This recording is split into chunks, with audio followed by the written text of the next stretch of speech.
Γεια σας, με λένε Έλενα για όσους δεν με ξέρετε και τις προάλλες σκεφτόμουν όλες αυτές τις αναμνήσεις τις οποίες έχω από το σχολείο.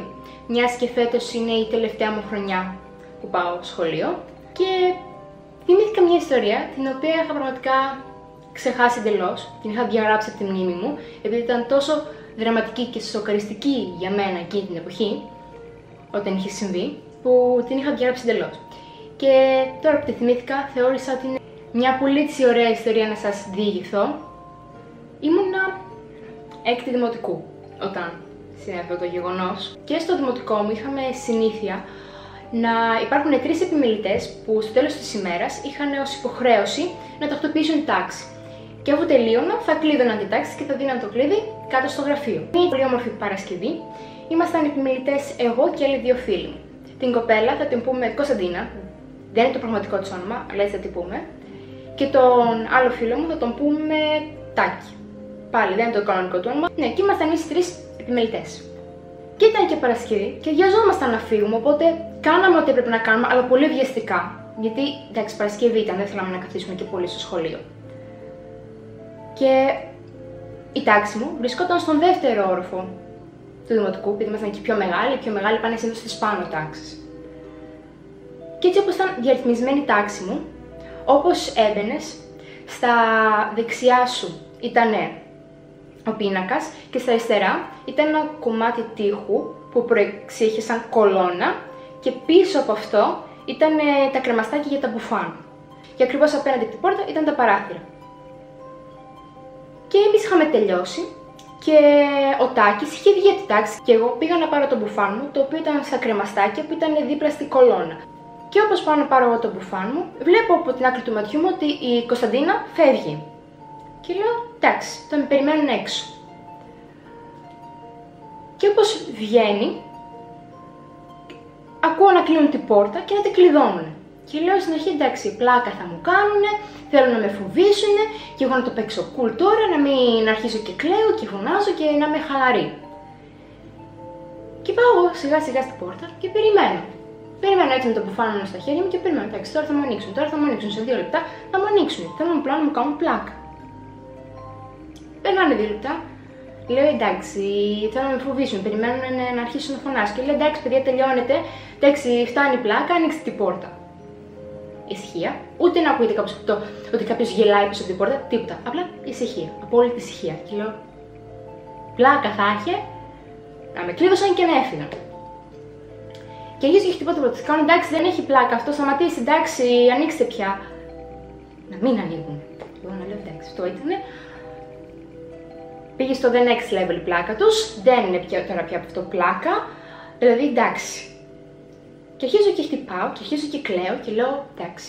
Δημοτικό ήμουνα, όλα αυτά ήταν πολύ δραματικά για μένα, δηλαδή δεν μπορούσα να καταλάβω με λογική τι συμβαίνει. Λέω αυτό ήτανε, με κλειδώσαν, θα μείνω εδώ με το Σαββατοκύριακο, θα με βρούνε τη Δευτέρα και αν με βρούνε το πρωί οι καθαρίστρες πριν ανοίξει το σχολείο. Και αρχίζω και χτυπάω και φωνάζω βοήθεια, είναι κανείς εκεί έξω, βοήθεια, με κλείδωσαν, βοήθεια.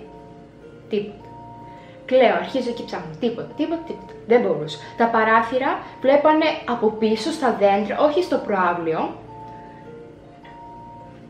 Δεν ξέρω τι να κάνω, απλά συνέχισα να φωνάζω και να χτυπιέμαι, Πέρασα έτσι, από μέσα μου πέρναγαν οι χειρότερες σκέψεις ότι αυτό ήταν, θα με βρούνε, θα με ψάχνουνε, θα ανησυχεί η μαμά μου, δεν θα με βρίσκει και εδώ θα είμαι εγώ, τι θα κάνω. Περνάγανε πολλές άσχημες σκέψεις από το μυαλό μου, γιατί ήταν τόσο σοκαριστική αυτή η εμπειρία. Περνάει 1 ώρα, συνεχίζω εγώ να χτυπάω και ήμουν τόσο τυχερή που επειδή είχε ολοήμερο το σχολείο, ήταν κάτι παιδάκια στο σχολείο, εντάξει, το ολοήμερο καθόντουσαν.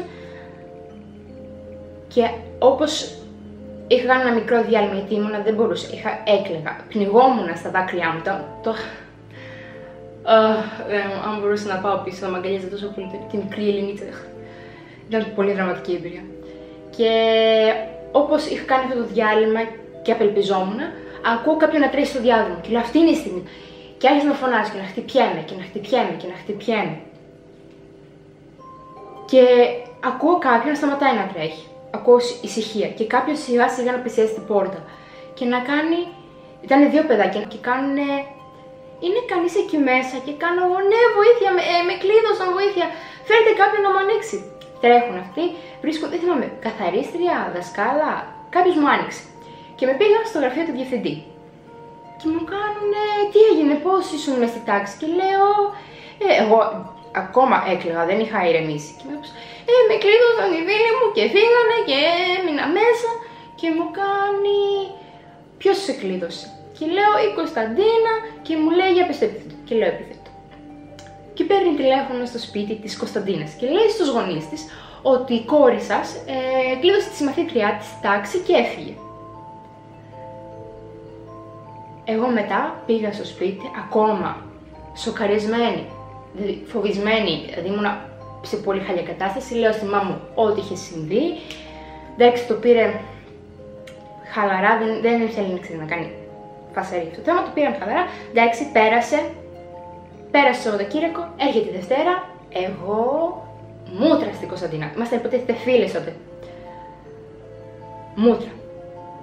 Νεύρα. Δεν ήθελα με τίποτα. Δηλαδή ήμουν τόσο εκνευρισμένη μαζί της, γιατί δεν ήξερα αν το είχε κάνει επίτηδες, κατά λάθος ή δεν με είδε ή κάτι τέτοιο συνέβη. Και πάω και τη βλέπω. Και της κρατούσα λίγο μούτρα, δηλαδή ήμουν κάπως πολύ απότομη όταν μου μίλαγε. Και μετά δεν άντεξε, της το είπα. Ήμουν κάπως. Με κλείδωσε, εντάξει, πώς μπόρεσες και γιατί το έκανες αυτό. Και μου γυρνάει και μου λέει, δεν κλείδωσα εγώ, ο Τάκης κλείδωσε. Πάω στο Τάκη, λέει ο Τάκης, μα ρώτησα την Κωνσταντίνα και μου είπε ότι δεν είναι κανείς μέσα. Και είμαι κάπως. Και πάω ξανά στην Κωνσταντίνα και της λέω, είπε στον Τάκη ότι δεν ήμουνα μέσα και αυτός με κλείδωσε. Και κάνει, αφού δεν σε είδα, νόμιζα ότι έχεις φύγει. Και εγώ για τη στιγμή που μέσα μου σκέφτομαι, πώς να είχα φύγει, αφού είμαστε υποτίθεται φίλες, γυρνάγαμε μαζί. Πώς εγώ έφυγα έτσι μόνη μου, μου πέρασε αυτή η ιδέα, δεν με ψάξατε έξω. Δεν με πολύ έπεισε, αλλά τέλος πάντων. Αλλά μπορούσα να τη δικαιολογήσω από το γεγονός ότι όταν ήσουν από την πόρτα και έβλεπες τη τάξη, δεν μπορούσα να δεις ποιος ήταν στα κρεμαστάκια. Οπότε από αυτή την πλευρά την δικαιολογώ. Αλλά και πάλι, φίλες ήμασταν, γυρνάγαμε μαζί, δεν με έψαξε, δεν ξέρω. Μου έχει μείνει αυτή η απορία. Αλλά έγινε αυτό, ήμουν πολύ σοκαρισμένη και γενικότερα αυτή την ιστορία πριν 2 μέρες τη θυμήθηκα. Την είχα διαγράψει από τη μνήμη μου, δεν ήθελα να τη θυμάμαι, ήταν πολύ σοκαριστική. Τώρα που τη σκέφτομαι, απ' τη μία θέλω να κλάψω για την τότε Έλενα, αλλά απ' την άλλη γελάω με το πως τα έβλεπα όλα τόσο δραματικά. Εντάξει, ήταν πολύ τρομακτική εμπειρία, δηλαδή ήμουν μικρή, δεν ήξερα τι μπορεί να συμβεί. Και όταν είσαι μικρό, το παραμικρό που σου συμβαίνει το κάνεις τόσο, ενώ δεν είναι και τόσο μεγάλη υπόθεση, αλλά ήταν δραματική υπόθεση για μένα. Αυτή ήταν η ιστορία. Ελπίζω να σας άρεσε, μήπως την βρήκατε χιουμοριστική, διασκεδαστική. Εγώ δεν την είχα βρει καθόλου χιουμοριστική και ακόμα μου είναι λίγο δύσκολο. Αλλά δεν πειράζει. Μέχρι την επόμενη φορά. Bye!